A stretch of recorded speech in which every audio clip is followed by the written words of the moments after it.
I never thought my Pokemon collection would cause this much controversy, but here we are.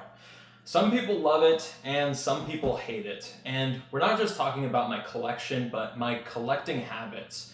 And I think that there's going to be a lot of you watching this video that agree with me. You'll probably feel like, well, this is how I think I should collect. And there's probably going to be some of you that absolutely hate it and call me a scalper or a dirty flipper. And you know what? To each their own, everyone collects a certain way. And this is how I collect. And a lot of this video was actually sparked by some of the videos that I've seen of other content creators on YouTube and other platforms that are discussing this problem in the hobby right now, where we're seeing this bubble sort of appear and we're waiting for it to pop. When are the prices going to start plummeting for some of these singles and graded cards? And so, like, for example, Shiny Vert, I saw his video where he talks about selling his $30,000 collection. And I have taken the time over the past, 6 months to really just take a look at my collection and what I really want to keep and what I want to sell. And I've gone through the process of selling dozens of cards. We're going to take some time to go through 3 parts in this section. So number 1, we're going to talk about the hobby, talk about how I like to collect. Number 2, we're going to look through what I currently have in my personal collection. And then number 3, we're going to talk about the difference between a flipper and a collector and where the two kind of meet together to a certain degree. So stick with me throughout all. First off, I don't have a ton of money. I don't have a ton of money to throw around at the hobby, and especially as of late, I'm sure many of you would agree that it's expensive. It's really expensive to get a hold of singles, to get a hold of sealed product, whatever it may be, it is expensive, and it's already expensive enough just to live in this world. And when it comes to putting money into your hobby, it's really awesome and fun, but at the same time, you have to be realistic and just evaluate your situation. And for me, how that has worked into how I collect is I really just emotionally and mentally, I cannot sustain having sort of a debt in my personal collection. It's not necessarily all about the money of it. It isn't all about that. It isn't like I'm just trying to, make an investment and, have this be something that I'm just purely keeping for the purpose of selling it later on. No, that's not how it is. But like I said, life gets real. And let's say you get into a car accident or you have some medical bills that come up.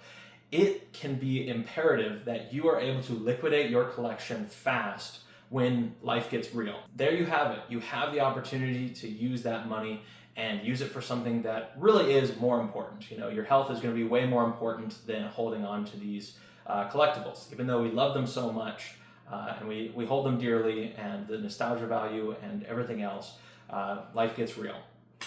So that's what I'm talking about. How I collect is I don't want to have a ton of money sunk into my personal collection.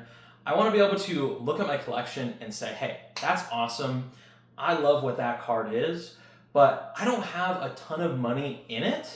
And also, it has appreciated in value to where if I'm going through a rough patch in life, I can sell that card and feel like, hey, I got to enjoy it for the 1 to 2 years that I had it, or 1 to 2 months that I had it. I get to say that I actually made money off of this as well. It's not just a complete loss.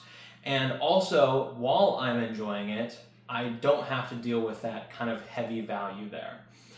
So I want to go into what I have right now. What do I call my own for my personal collection? So here is the collection that may spark some debate in the comments, and also just my collecting habits in general. And right now, how my approach to my collection is getting things that I like, things that I think are undervalued in terms of where it could be a year or 2 from now. I feel like right now they're, maybe cards only worth, $50 to $100, or maybe even less, maybe like $10 to $20. And I feel like they could appreciate in value. And third, just cards that have nostalgia value. So there are some cards, obviously, that, they just have something that is personal, something that is sentimental. So that's why I'm keeping it, because I can't replace that. Money can't replace something that has sentimental value. So some of these cards you'll see, they're really not worth much at all, but they have a place in my heart. So this is a card that meets kind of that first and second option there, which is, I think it's relatively undervalued for what it is. It's the Astral Radiance Palkia. And I also think it's a really cool artwork. I think it's awesome. And I feel like we're going to see these Astral Radiance cards continue to go up in price.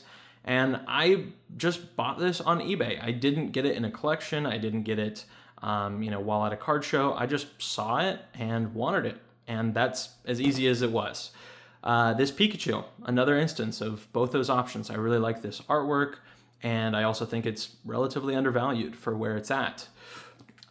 These next two cards are an instance of cards that I think make just a really cool set. These two together, they just feel like peanut butter and jelly, so to speak. Like, they give me the same exact vibe. They're from two different artists, but I don't know, it's just giving me like Batman vibes, and I really, really like it. And this is just something that I feel like is super cool, and I want to keep these. I don't feel like they are worth like a crazy amount. It's not like heart-wrenching, and that's really all it is to it. And then the last card, this one is sort of a combination of all three. Sentimental, and also it's a really dope artwork. I feel like this Blastoise is probably my favorite artwork from 151. And sentimental value wise, this is actually Riley's first pack magic for English 151. She got this out of the first ever 151 pack that she had opened up, and I just think that's so cool. And I don't feel like you can put a price on that. You can say, hey, I got this from my first ever pack, or my wife got this from her first ever pack. And I think that's super cool. And also, in my opinion, an undervalued artwork. I feel like this is way better than the Charizard, in my opinion. Comment down below what you think about that. That might spark some debate in the comments in itself. But that's just my opinion right there. And of course, you get it from the one and only Mitsuhiro Arita. So that in itself is worth a lot to me. So we're going to go ahead and start looking at some of the slabs. So number one, you guys might remember this from, if you've been with the channel for a while, my worst grading mistake ever. This is a previously pristine 10 blue label from CGC, and I had the gall to crack it out and send it to Beckett thinking it would get a black label 10. Like, what a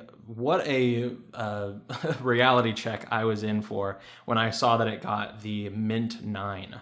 And yeah, this is one of those sentimental cards. I really like the artwork. Before kind of what I have right here, I was an avid evolutions collector. I still do like a lot of the evolutions. It's just not my, most important part of my collection. It's not like I just have to get every evolution. I'm not holding myself to that anymore. I'm just keeping the artworks that I like, and that's it, And also, I've been sort of priced out of some of the evolutions that are out there that are very expensive. And yeah, this was a learning lesson card because of that, just knowing that this number does not mean everything. And companies are going to have different standards. So that's just something that you have to learn and keep in mind. And I will never get rid of this card. I will never get rid of that. I might crack it out, but I think I'll just hold it in there and call it good. Another card that is not worth much, but has some sentimental value. This is actually the first pack of Pokemon that my wife ever bought me when we were not even dating at the time. And I ended up pulling this out of Vivid Voltage, and I still had it. And I thought, you know what? I'll throw this in a grading submission, encapsulate it for the rest of time, and just be able to enjoy that and say, that's pretty cool. These next couple cards is another instance of cards that I like and I want to make a set out of. And I actually just got this one just because it ended up going in an auction for really, really low.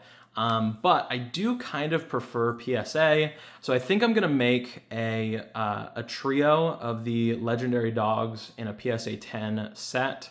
I still need to get the Entei from V-Star Universe, which I will do eventually, but I just haven't gotten around to it yet. But yes, we've got these two to start that. And then I think I'll just hold on to this one because I think it's super cool. And I like these Blue Label CGC slabs just because you can't get them anymore. And I feel like that has its own value to it. Next up, this is one where I am currently actually selling this on my website, vipokemon.com. However, this is something that I have sort of priced at the I don't want to sell price because it is not incredibly common. It's something that I don't have a ton of money invested into, and it's an awesome artwork from Japanese Neo in a PSA 10, which is just incredible in itself. You get this really cool old Japanese back as well to that, and yeah, this is just something really cool, and it's worth about $1,000, but, you know, and I might not keep this forever. You know, like I was saying earlier, I might not keep this forever. This might be something that, you know, I'll have to sell for some repairs on my car or something. But for now, I'm going to appreciate it, enjoy it, and love it. Next up, Vaporeon VMAX. This is from one of the first ever PSA submissions I'd ever done. I got this out of my own personal box. I opened up all three, the Jolteon, Flareon, and Vaporeon premium collection boxes. They have skyrocketed in price, and I sold off all my other ones because this was the only one that came back, a Gem Mint 10, and that was just something that happened there. Moving on through, this is one that I want to collect all in English. I've had incredible luck with Crown Zenith, and I feel like it's one of my favorite Sword and Shield era sets. And I actually have the Giratina coming back in a PSA 10 within the next month or so, hopefully.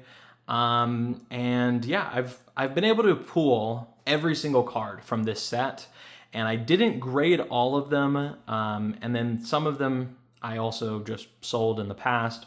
But I was able to pull all of them, and I'm happy saying I pulled all of these myself, not these exact cards, but I'm happy to say that. And I still have to get, obviously, the Arceus and the Palkia, but I will do that eventually.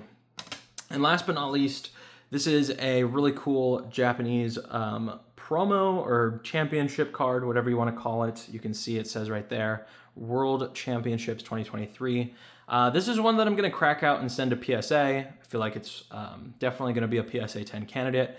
And it's very similar to the case of the Lugia, where I can have it, enjoy it, say that it's worth a decent amount, but not have a ton of money that is sitting on it. So that is my current collection. And I do have a couple sealed products right now. I have the Crown Zenith Sea and Sky boxes.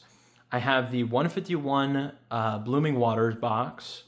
I have 151 poster collection box, a Paldea Evolved booster box, and then some Pokemon Center ETBs, which are all in my collection, and I'll put pictures of all of those on screen. So on to that third part that I mentioned at the beginning of this video, which is what is the difference between a flipper and a collector, and where do the two sort of meet? And first off, I want to get it out of the way that I am not a scalper. I'm not someone that is just buying up products in bulk just for the sole purpose of just reselling it, making a profit.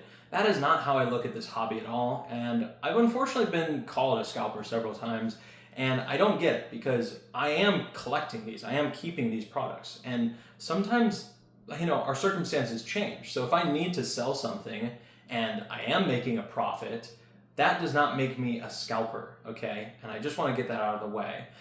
When it comes to flipping, I feel like, yes, scalping and flipping are very similar. They're pretty much the same thing. In all honesty, they pretty much are the same thing. However, I feel like you can be a collector and a flipper in the way that you are buying something and you want to keep it, but when it comes time to sell that product, you want to be able to make a little bit of money or at least make your money back. And I feel like when it comes to just purely collecting, if you're someone that only wants to collect, you don't want to flip, you don't want to sell, there's going to come a time in your life where you are going to have to sell something, or you're going to want to sell something. And if you sell that and you don't make a profit, does that mean that you're only a collector and you're not a flipper? I don't really think so. I think that flipping is just buying something and then turning around and selling it later down the road. That is it. I feel like that is my definition of it. So I feel like the two kind of become blurred together to some degree, because at one point or another, we're all going to choose to trade something or sell something off.